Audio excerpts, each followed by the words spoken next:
Hello, good evening, and welcome to the FB4 Daily.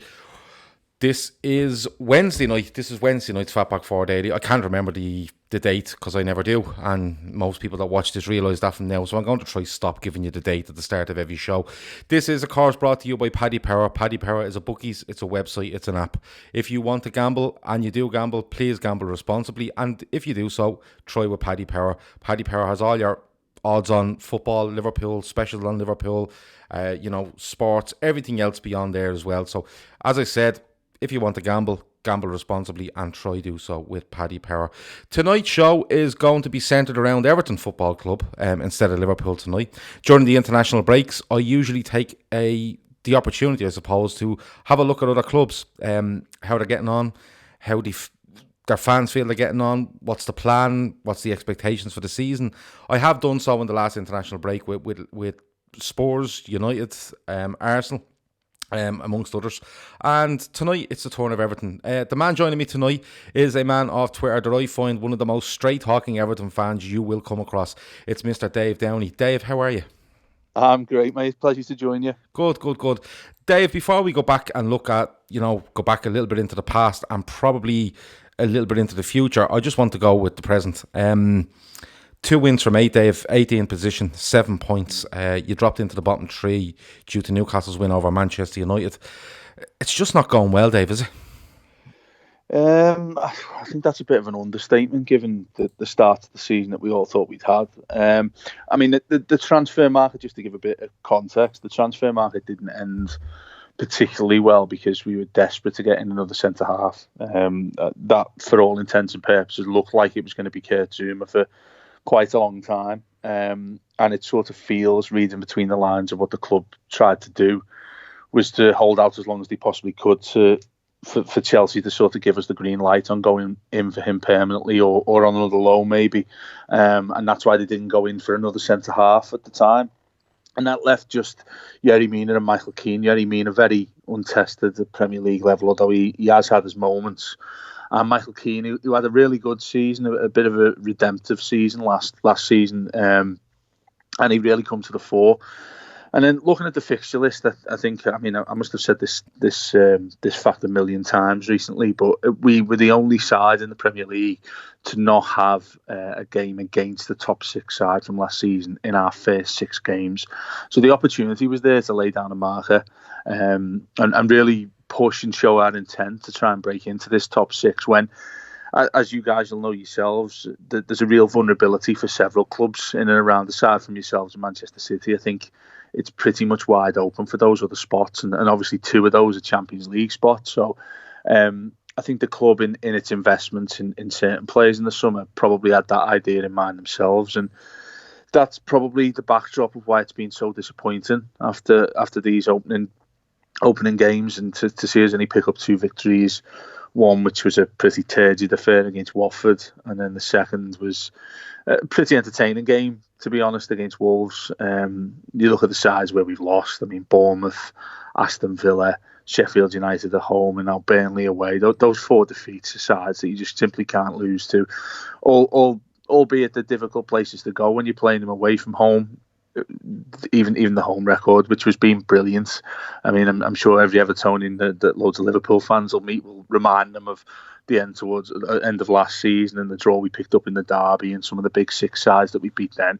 And it just sort of felt that Goodison was a fortress once again, and to have Sheffield United, a newly promoted side, come to our own backyard and basically just didn't really have to turn up and beat us 2-0.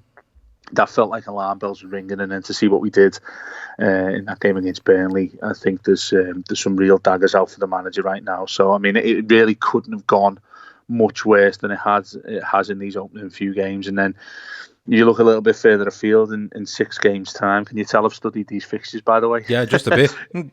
in 6 games' time, we have the dreaded Anfield derby on the 4th of December. Yep. And that's the start of a really difficult period for us in terms of fixtures. We play, I think, 5 of last season's top 6 inside of 7 games up to New Year's Day, including 4 on the bounce, starting with Liverpool. So these next 6 games could potentially be huge. And I mean, I'm generally quite a pessimist in life in general, but when you look at the current situation, to have 7 points from the games we've had so far, you're looking at having to get a really decent return from these next 6 in order to weather the drought that may come in that December run. So it feels right now that we're on the precipice of sort of a bit of a fork in the road with Marco Silva, and I genuinely believe, just at the feedback we've had in the last few days since that Burnley defeat, the majority of Evertonians would happily see him replaced right now. It's interesting you say that at the end, to say that the majority of Evertonians would have him replaced, because I get the sense that it's very much a split camp, and the hardest thing, when you look at a fan base, and I've watched Liverpool fan bases when Houllier was there, even when Benitez was there, when they got kind of split, and it's a horrible place to be when you have a split fan base, because half of them are supporting, looking to support the manager, the other half don't want the manager there, and then the whole lot of them argue between each other, which is no good for anybody.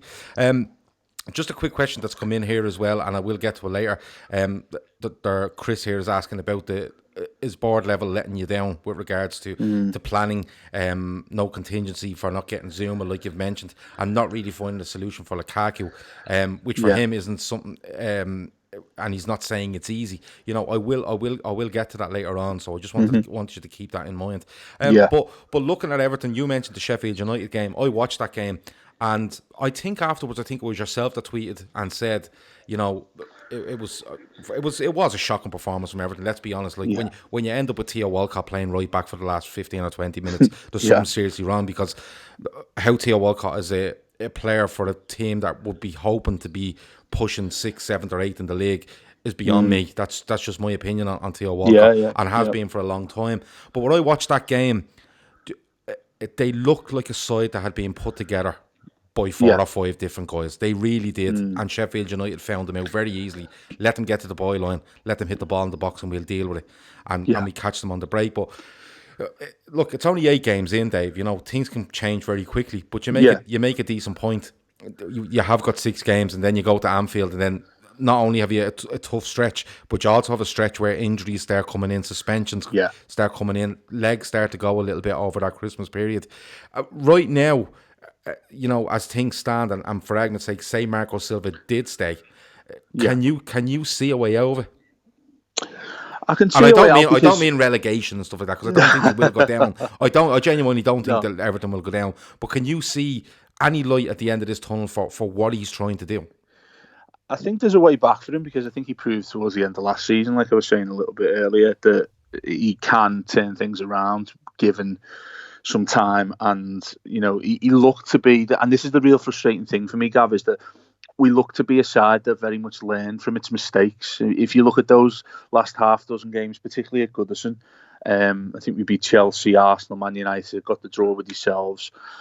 Really positive results at Goodison Park, which ultimately I think gave Marco Silva plenty of time going into this season.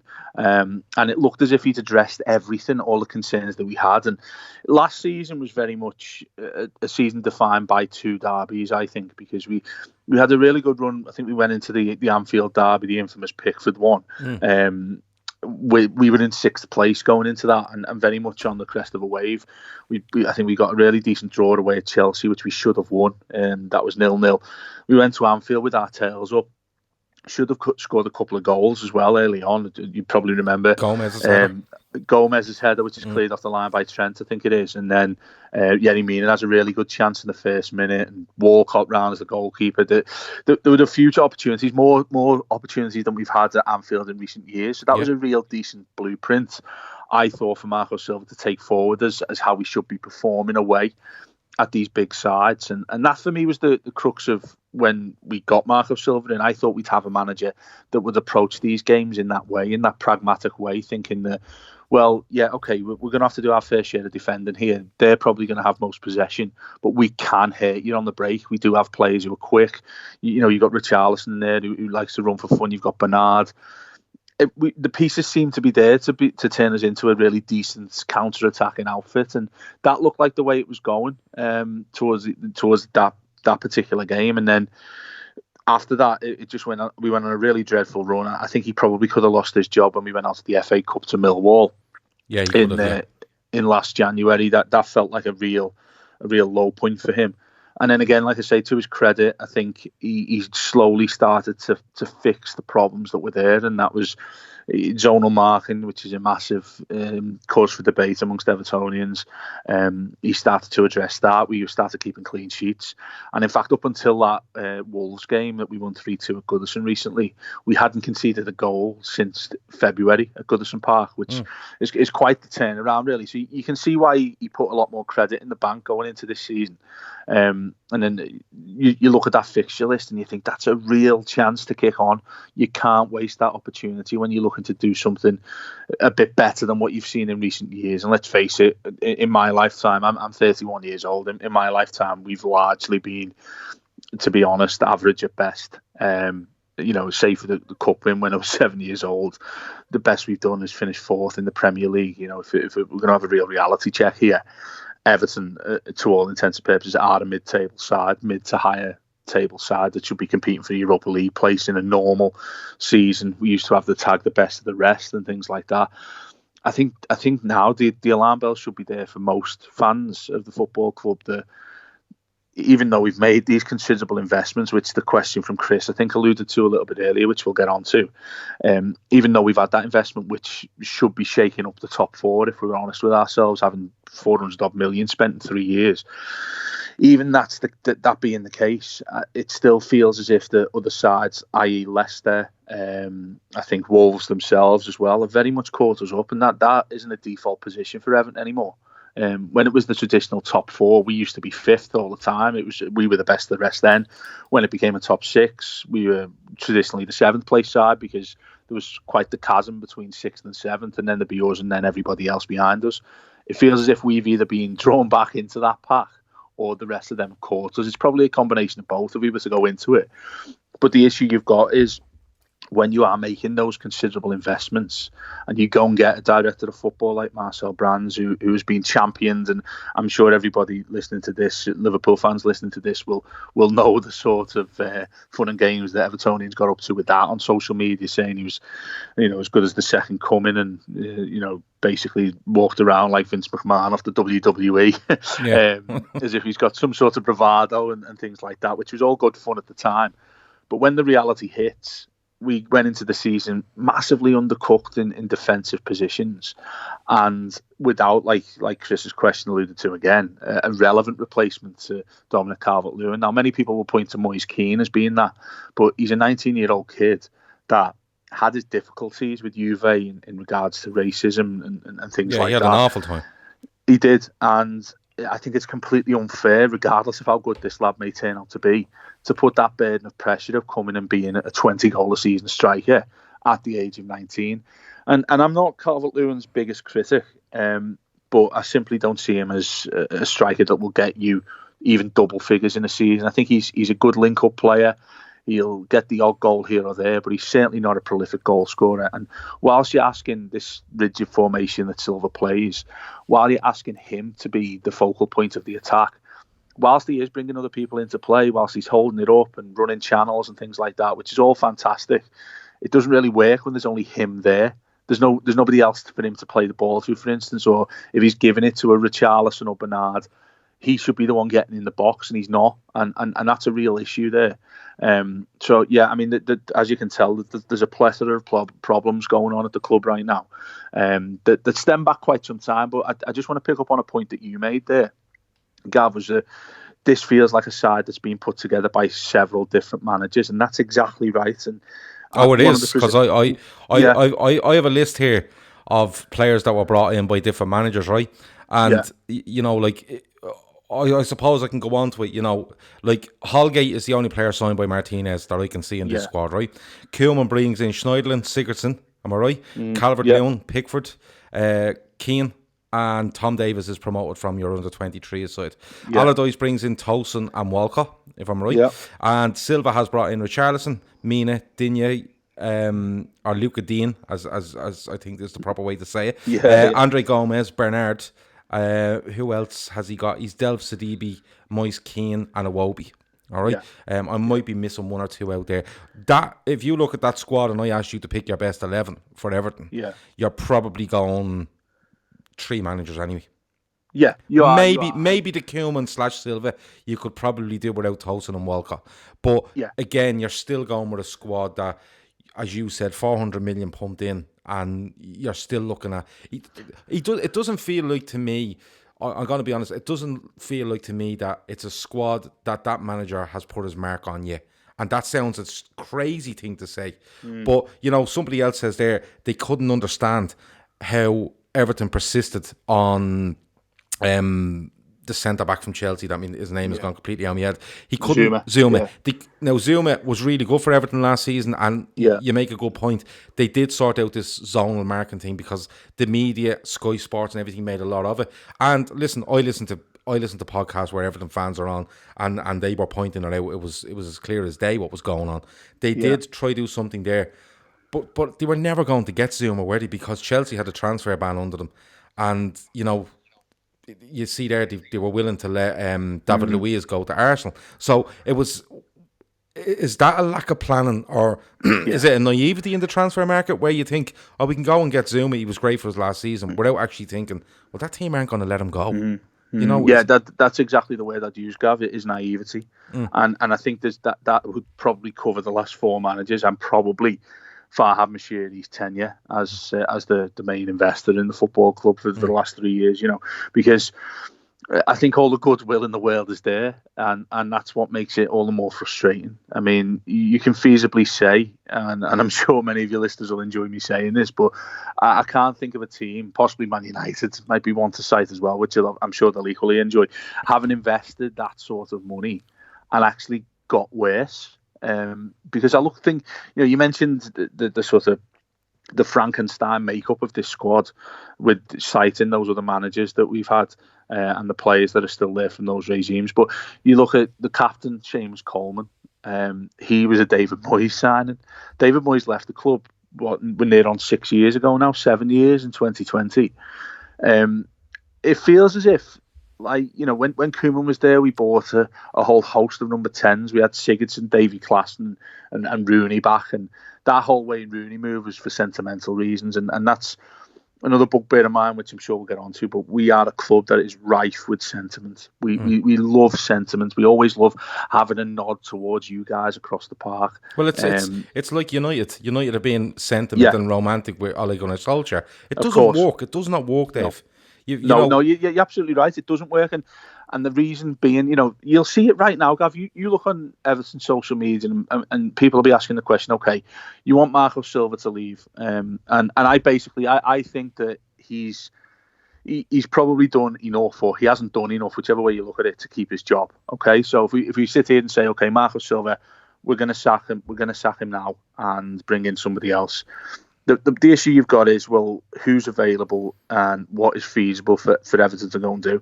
So many people's opinion would range from Duncan Ferguson to Mikel Arteta to Tim Cahill to David Unsworth, who does a great job managing the under-23s, but was found wanting when he finally got his foot in the door to manage us for 5 weeks when Koeman left before we got Allardyce. They're the names that many Evertonians will put out there. And I can't really understand that, because their first answer, if you ask them why you would pick those people, they would say, well, they get the club. They understand the club. Yeah, and I don't want to be, with all due respect to them, and I've enjoyed each of them when they've been players at our football club. Tim Cahill, for instance, brilliant for us, a talisman, probably as close as we get to a modern-day legend. Arteta, similar. He was brilliant for us when he was playing for us before he went to Arsenal. Completely get that. That's fine. Right, but can you tell me if they get Everton? The Everton that they get is still a trophyless football club. when they've played for us over the years, it hasn't been in a way that they're familiar with winning trophies. It's been fourth for one season and Europa League for the rest of it. So I don't quite understand why people would make that argument they get the football club, because it's not exactly like the steeped in success whilst they've been there. You know, it would work years ago. If you were to ask me this question 15, 20 years ago, and you said, who do you want to get in? I could probably make a piece with somebody saying maybe, okay, Graham Sharp, for instance, won a couple of titles with us, or I don't know, Peter Reid, maybe who had a stint at management. I can get on board with them. You know, their actual personal records as managers notwithstanding, but there's an excuse to be able to say, okay, they get Everton because they've been and there and done it. They've won titles and they know what success means at Goodison Park. To say it now, I think sounds really, really basic. I think it just feels like platitudes to me. The same sort of thing that clubs put out when they're not winning games. Like Seamus Coleman's been in the media quite recently talking about how we need to put things right. I don't think fans need to hear that. I don't know what purpose it serves. And it very much feels like that same stream of thought comes into their heads when they're talking about, well, I'd love Tim Cahill to come back as an assistant manager because he gets what it's like to be an Evertonian. I don't want him to know I don't want the manager to know what it's like to be an Evertonian, because it's been hard enough for so many years. Well, if you look at the names that you've mentioned there, right? Yeah. If you look at the names you've mentioned there, these are all players. Duncan Ferguson, Unsworth, even Arteta. You know, these players. These are all players in Everton sides that had a real kind of in-your-face attitude, and it was workmanlike, wasn't it? Yeah, and listen, the Everton fans liked it. They came out, they fought, they gave everything. They gave a lot of clubs a hell of a hard time, especially at Goodison Park. Absence, Gav. That's in the absence of any real quality. But this is where this is where I'm going. Listen. In today's game, right, you can be as hard working as you like. You know, I'll put it to you this way: Sam Allardyce, right, and I'm not going to mention him with regards to Everton because I don't think you want to either. But Sam Allardyce, if you look at Sam Allardyce's Bolton side from about 15 years ago, right, that they were in your face, they worked hard, they played the channels, they were aggressive, they were robust. They wouldn't last 5 minutes in this league. No, they wouldn't, because the technical ability of teams in this league now and the protection players get from officials and VAR, they wouldn't get away with it. And you're mentioning, and I don't think I mentioned them by saying, you're clearly saying like these people wouldn't work. And they wouldn't work because if you brought them in and said, we're giving... Now, Arteta might be a little bit different to the rest because of what he's doing at the moment. But if you look at the names you've mentioned there, and Everton fans, I don't believe Everton fans are going to stand for. Duncan Ferguson is the new manager of Everton Football Club, and he comes out and says, we're going to be aggressive, we're going to be... It'll only last so long, and then Duncan Ferguson, they'd be calling for his head. Well, the proof's in the pudding, isn't it, Gav? Because you look at managers that have stayed on probably well past their sell-by date. So I'm thinking Tony Pulis, effectively West Brom go down. He managed them for that season. No, he probably wasn't responsible. He might well have even kept them up, but that style of football has slowly been eradicated from the modern game, and you're absolutely right. I don't think there's a place for it. Even the side you look at have come up this season. If you were to look at an example, say Aston Villa, for instance, or Norwich, they love to play off from the back. They love to get the ball down. They love to play in wingers. They love to play through their midfields. They're not hoofing it up to a striker. They're not playing like a Neil Warnock side or a Tony Pulis side of old. They realise that it takes something more to be in this league now. And football has evolved. It's why Mourinho struggled recently at United, I think, because he's very much of that old school way of thinking. Obviously not route one all the time, but it's all about tactics from a bygone era with those type of managers. And like you say, Arteta might well be the exception, but I don't think you can hire somebody who hasn't had any club management at all, given Everton's current plight, which is in 18th position. We need points on the board. It's simple as that.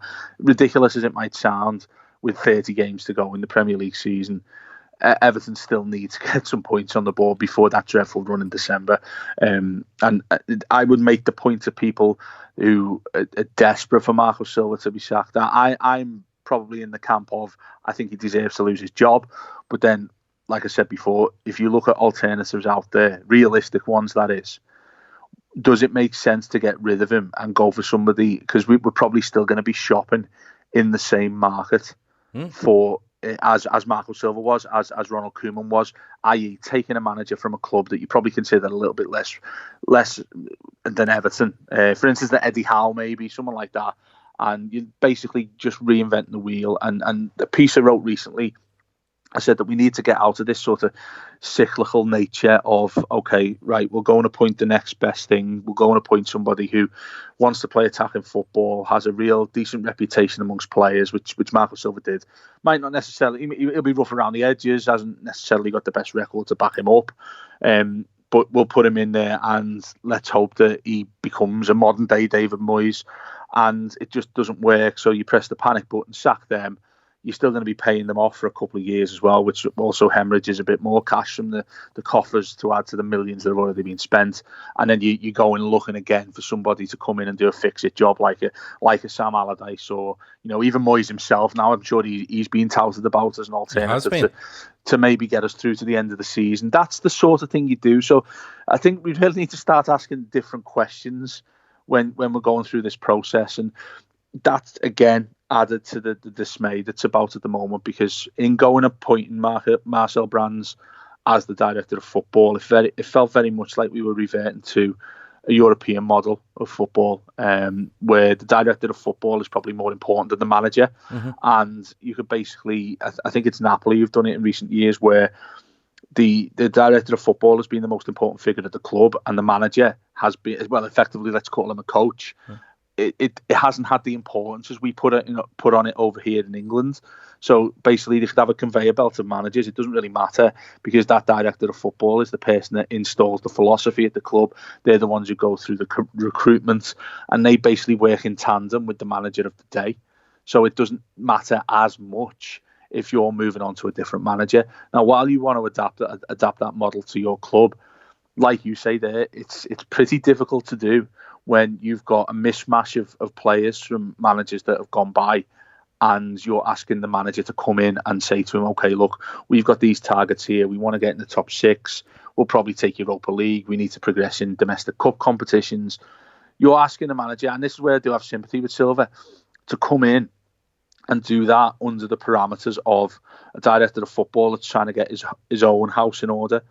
And just to go back to the investment point you made, I think that the money Everton have spent and wasted, let's be honest. You look at the other names on your list there, like Balassi, Sandro. Oh well, listen, Ramirez. I didn't go through the names that have come in and gone, because they're still on the books. That's the problem here. Yeah, it looked a long list. Yeah, I mean, they're still on the books, and that's the problem, Gav, because we can't hope to offload these players because nobody will take their wages. Yeah. You look at Sandro Ramirez coming. I think he signed a 5-year deal. He's in the 3rd of those years now, and we're still loaning him out, still paying most of his wages. Same with Yannick Balassi, bought him for silly, at the time, 30 million quid on him. Mm. You look at Liverpool, went and got Mane for that money at the time. Yeah. And you're loaning him out. That sort of financial burden on the football club makes things all the more difficult, because Marcel Brands, as fantastic as he may be, he isn't blameless in all this. But again, you have sympathy with him because he's still got to get these wages off the books before you go out and invest more in players that you might want for the manager that you've got now. So it's just a mess all over the place. And, a lot of people are pointing to the shining light that might well be the new stadium, which is fine. And it generally fills me with optimism. I think it's very much needed. But let me just put a point to you. And I think it's something that I think not many people sort of think about. But you look at teams that have just built stadiums in this league. Yeah. Take the two North London clubs, for instance. You look at Arsenal when they built the Emirates. They didn't really invest in their squad. It took them 10 years. Whilst they were making the stadium, whilst they were building the stadium, they really didn't invest, and it drove Arsenal fans crazy because they were like, how are we going to ever compete at the top of the league again whilst we're not spending any money on the players? Well, David Dean had come out and say, well, we've got a stadium to build. We can't give with both hands. Similarly at Spurs, they didn't sign a player at all last season. Pochettino was a miracle worker as far as I'm concerned in getting them to where they got.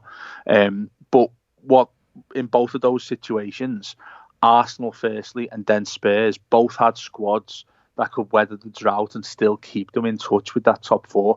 You put those circumstances on this Everton squad right now, and you're looking at something that's potentially really dangerous, because if Farhad Moshiri was to say, right, okay, we're going to ease back on squad spending because we've got to pay for this stadium, which is what, $500 million or whatever.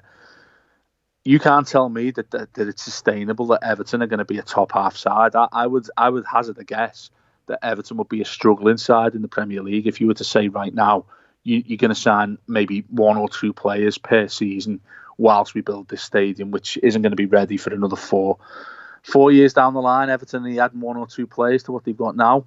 I think the warning signs are there, and I don't mean to be a doom-monger amongst our own fan base, but it feels very much like things need to be put in place, and we need to be getting things right immediately. Not another project, not another manager who's going to take 4 or 5 years. I don't believe that the football club can sustain spending as it is now and supplement the new building of a stadium. Either the way. It's simply not doable, and you'd be crazy to ask any investor, possibly apart from City, to be able to maintain that on and off the pitch. Well, and that's where Everton have got a massive problem in the years to come. Well, you see, the thing is, and what will happen is, and you do see a little bit now, it's bad for Everton. You know, I've watched them a few times. There's certain players they have there I rate. There's certain players they have I don't rate. I feel some are underrated, some are overrated. That happens with most squads. That's absolutely fair enough. But the trouble you could get into, Dave, is you're holding this stadium as a beacon of hope, right? And you're taking your eye off everything else that's going on. The point on Marcel Brands is a good one. He's done quite a good job, from what I can make out, of getting certain players out of the club. But you are still left with the likes of Balassi. Balassi is the standout one, probably, okay? Yeah. But, like, the only way I could put this to you is, right, Everton needs to, like, for argument's sake, if you're telling me that stadium is $500 million, throw another 25% on top of that, Dave. We all see these stadiums; they don't come in on budget. They never do. Spurs went through the roof. It was meant to be 600 million. I think it ended up at $1 billion. You know, the sort of way. But look, for me, Everton need to make a plan, and I've seen, and I'm going to come on to a few things. Like, people are asking, like North Red on the YouTube chat there is saying, would you take Moyes back, right? People are saying Mikel Arteta. You know, some people have mentioned Mourinho. I've seen Simeone mentioned. For me, Dave, that's pie in the sky stuff. Of course it is. It's absolutely pie in the sky stuff, because Jose Mourinho, like you said, is not going to come into a club where they're going to go, oh, listen, we're building a stadium in 3 years, but you're not going to get any money. And Simeone is not going to leave a team that's vying for La Liga titles and possibly Champions Leagues to go into Everton, right? But I don't agree with the Moyes thing either till the end of the season. If you're going to sack Silva, and I'll be perfectly honest with you, I think Silva got overhyped at Hull. I think they were absolutely atrocious. I think he managed to get a couple of results and people thought he was brilliant. That's just me. He ends up at Watford, and then all that sort of stuff happens with Everton, and you know what happened, and I know what happened. But I don't agree with the Moyes thing either. I think if you're going to sack Marco Silva tomorrow, or in a week's time, or 2 weeks' time, you need to pick a man that you're going to say, listen, we want this man leading us into that stadium in 4 or 5, how many years' time it is, and we're going to give him the time. Because all you're going to end up is on this merry-go-round where it goes around and around and around, and before you know it, you have a squad of 25 players, and they were signed by 7 different guys, and you're staring down the barrel of a stadium, and you're hovering over relegation zone, if not worse. Would you agree with that plan? And if you would agree with that plan, between me and you, could we come up with a name where we go, just put him in there and tell him from day one, this is what we're going to do, and we're going to back you to the hilt regardless? Well, it's a funny point you make, because I actually think that was the whole idea with Marco Silva. Okay. It's just gone that badly wrong this season. Again, like you say, we're staring down the barrel is the perfect analogy in all of this, because it feels very much like Groundhog Day once again. It was the same plan with Koeman when he come in. Cost a lot of money to prize him away from Southampton. Give him X amount to spend under Steve Walsh, who was the previous director of football. I mean, you're literally burning cash in front of people's eyes. The recruitment that went on that year was unforgivable. And I certainly hold all the people who were involved accountable for that at the time. Again, to Moshiri's credit, he paid for the change. You know, he paid the price of that naivety, that word naivety we've been speaking about most of the night so far. He ultimately paid the price. And you're absolutely right, that plan needs to be in place. And I think the one thing that Everton do have in their favour right now is the season's still very young. Like you said, we're only 8 games in. If you make that change, and this is the dilemma I think the board have got right now, I think there'll be people within it who have got itchy feet about this and probably would act and get somebody else in right now. The alternative is the difficult part of this, because I would hope Mashiri's learned his lesson from sacking Koeman and not having, and it was Marco Silva, of course, as we all know, who he had his eyes on back then, and he couldn't get him away from Watford at the time, which resulted in 5 weeks of horrendous results underneath a manager in David Unsworth, who was desperate for this club to do so well. He's a massive Evertonian. He's done so well with the under-23s. And it felt to us as fans that he was basically hung out to dry, because here he was in charge of this side, and it just looked like a rudderless ship at the time, that nobody was taking any lead in this and trying to find out what the next answer was. And then it resulted in getting Allardyce in, who many would argue, and I would probably... I'd agree with them, not wholeheartedly, but Allardyce did what you would expect Allardyce to do: come in, batten down the hatches defensively, picked up the points we needed, and got us to safety. In hindsight, was that something that we probably should have done at the time? Were Everton in a critical state to have had to do that? You'd probably say no. I mean, I think that there's fans out there who would say maybe Koeman should have been given a little bit longer to try and turn things around. Given his attitude and the way he was, the stubborn Dutchman, it was difficult to afford him that time, because he just didn't seem to play ball in regards to making any changes to the squad. It was his way or the highway.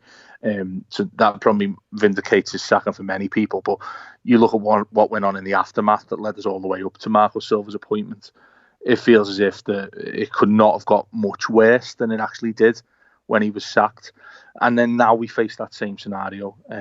You're asking for the name. I seen Arsene Wenger talking on the TV yesterday saying that he had offers in England. I know you think it's his birthday in the next couple of days. I think he turns 70. I think you could do a lot worse with somebody who wants to get a playing style and philosophy instilled at a football club. But whether at his age, I think that raises obvious concerns. And also, would he want to take on a challenge that looks as much of a puzzle at Everton as you're ever going to get in football right now? There'd be a doubt there. Another name I was looking at today, a little bit more in depth, was Marcelino, who left for Valencia for more political reasons. Probably the only manager in recent years who's done anything decent there. Again, I think there might be a question mark over his way of conducting himself. And then, another one who mentioned to me today, completely from left field, was Bielsa at Leeds. I think that has come up on the chat about 4 or 5 times here.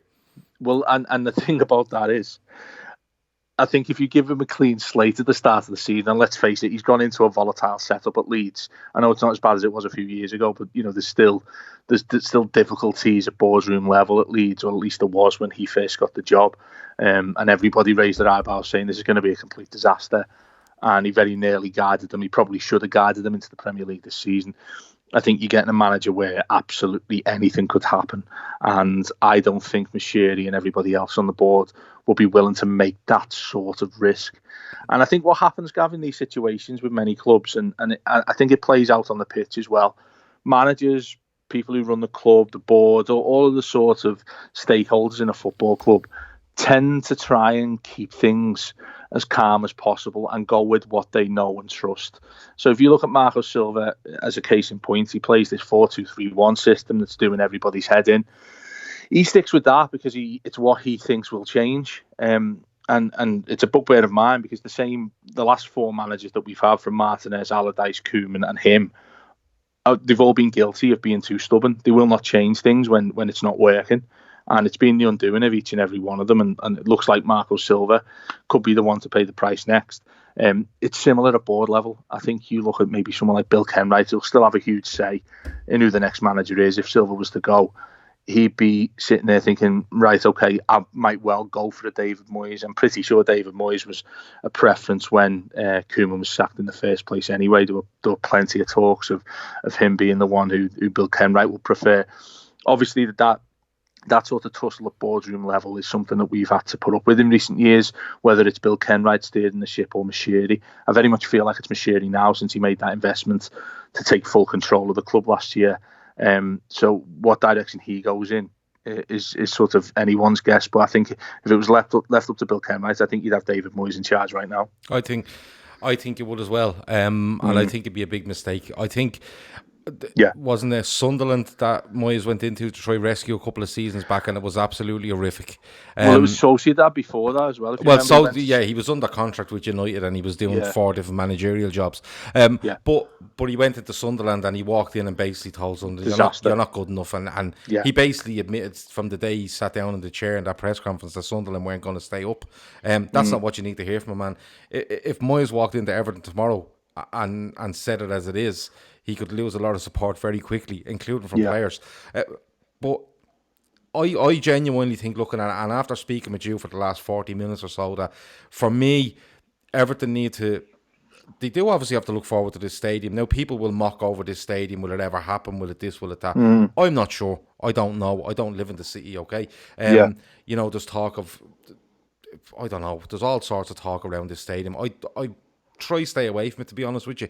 But they need to hold that up, but put it in the background for the moment. That's not the big issue. I do think that, like you said there, Kenwright might have a big say. Moshiri obviously has the major say because of he upped his stake going back just over a year ago. Yeah. But there's a little fracture that could be there, okay? You have Marcel Brands that's trying to get players out of the club and bring players into the club. But again, he could be working with a different manager every 8 to 12 months, which is not good.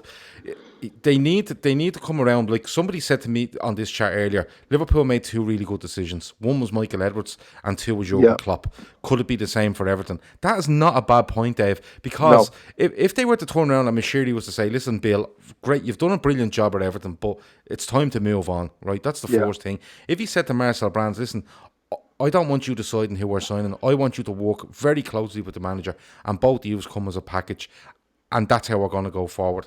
The name I'm going to give to you for this is Rafa Benitez.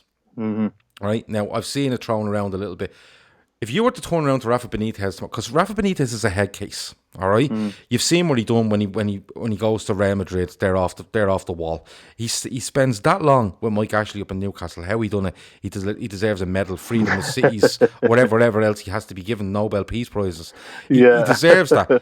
He's an ex-Liverpool manager that won a European Cup, a Liverpool manager. But if you watch him under Liverpool, he gets in. Now, he wins the European Cup in his first season, and I'll be the first one to tell you, it was outrageous, right? It was completely outrageous for the squad he had, for the teams he came up against. How he done it was still beyond me to this day, 14, 15 years later.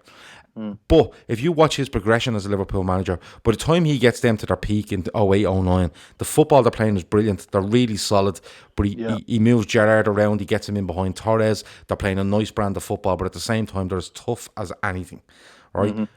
I genuinely believe if you said to Rafa Benitez, come to Everton, we're going to give you a 5-year deal and we're going to stick with you for 5 years, and you're going to work with this man and bring us back to somebody that, let's be honest, like you said earlier, this league is so open for somebody to go in there and walk into 4th place if they show a bit of courage and a bit of organisation more than anything else, because everything else around them is falling apart. United being one, Chelsea looking good at the moment, but that could all go badly wrong. Arsenal are mad as well. I genuinely believe that Rafa Benitez could be the answer. Now, Dave, you can shoot me down, but that's what I would go with. That would be my show.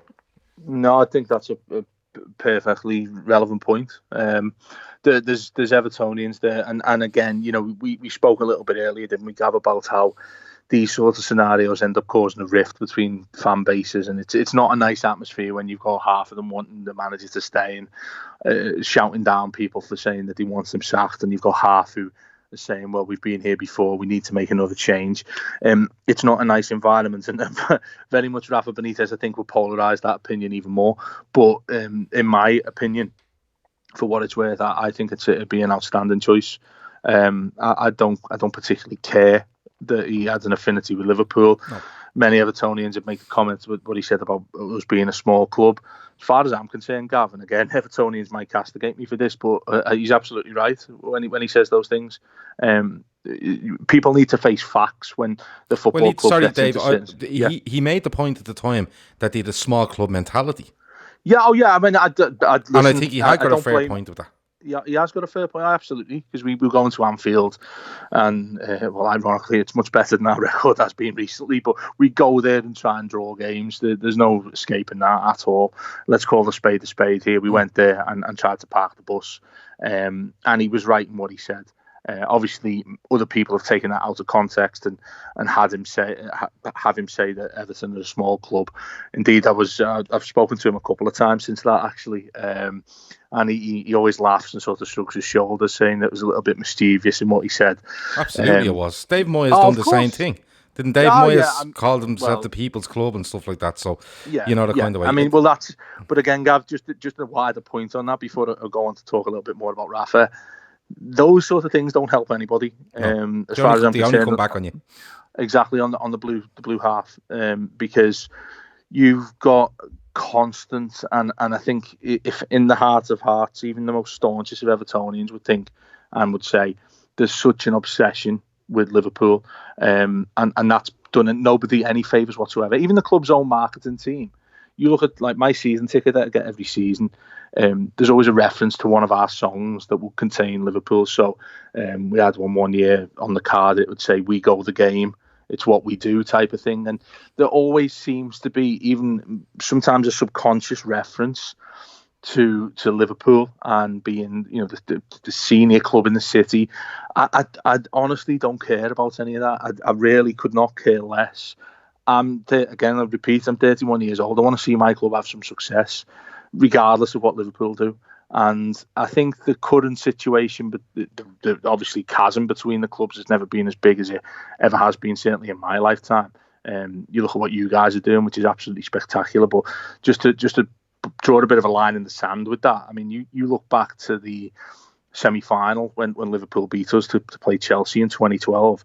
There was very little between the two clubs. I think we'd finished above Liverpool a couple of times, and obviously 6th and 7th and things like that. It wasn't a great time for either club, really, but particularly Liverpool in the aftermath of the Hodgson situation and whatnot.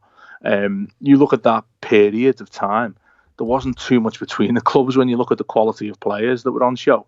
Indeed, I think it'd be you guys and people listening to this would say it was probably quite a difficult time to be a Red then. Absolutely.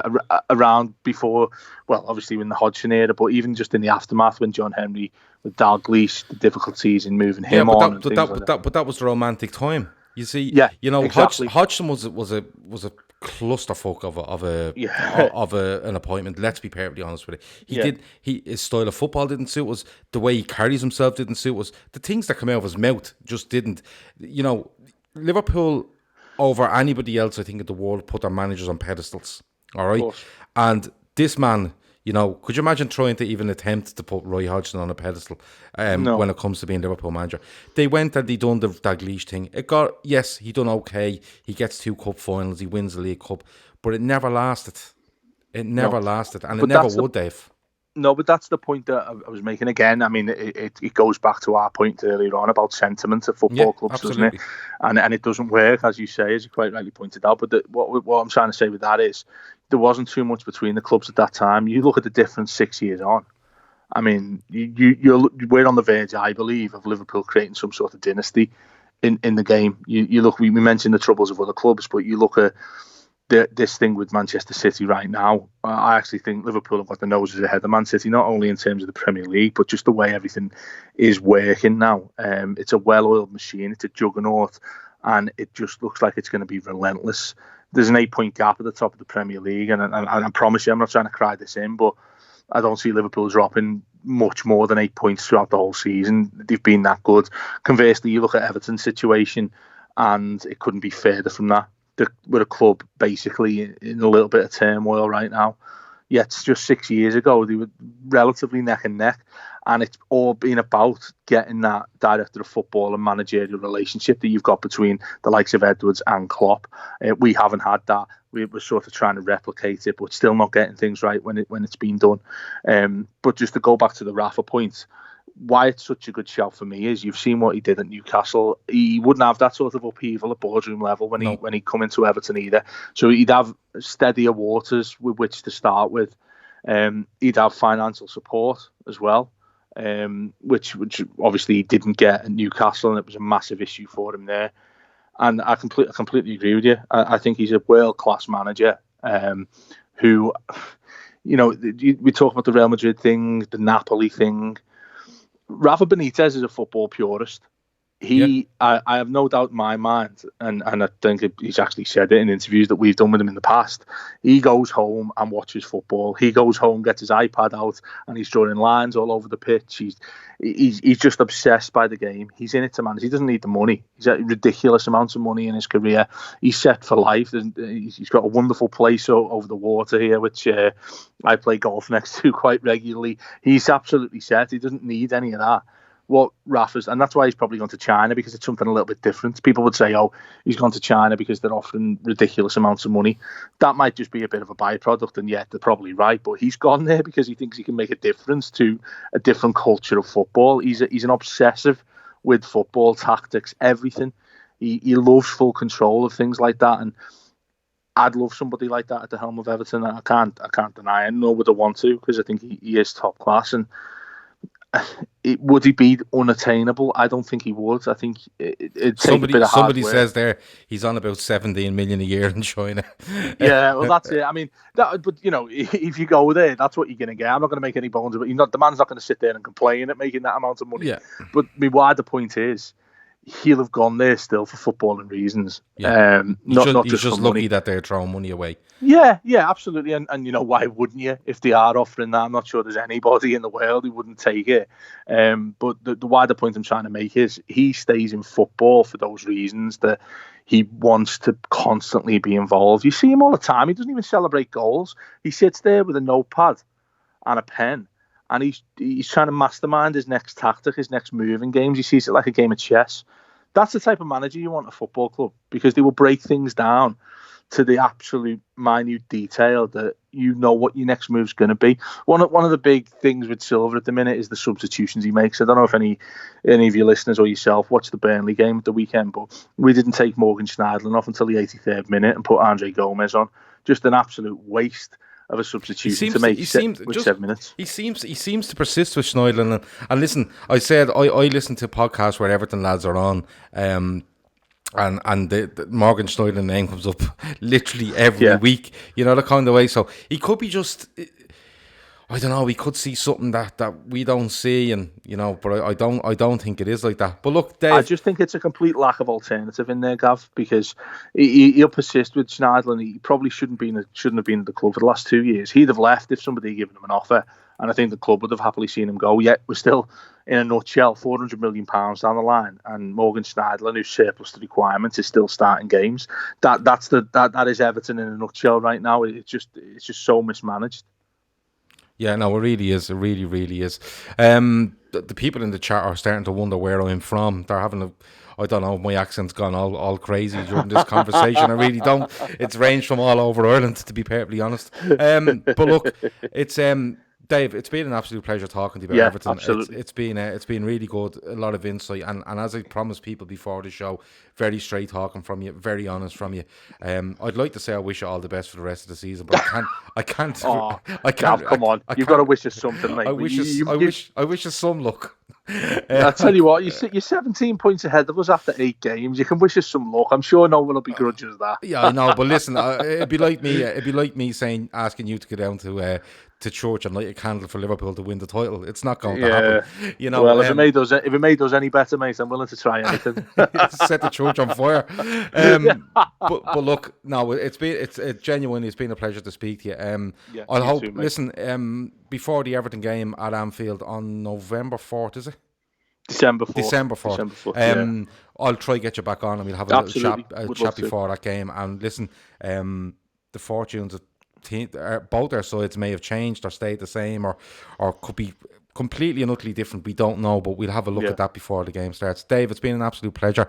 That has been the Fatback 4 Daily for today, Wednesday. I will speak to you all tomorrow at 10 p.m. as usual. Talk to you then. Over and out.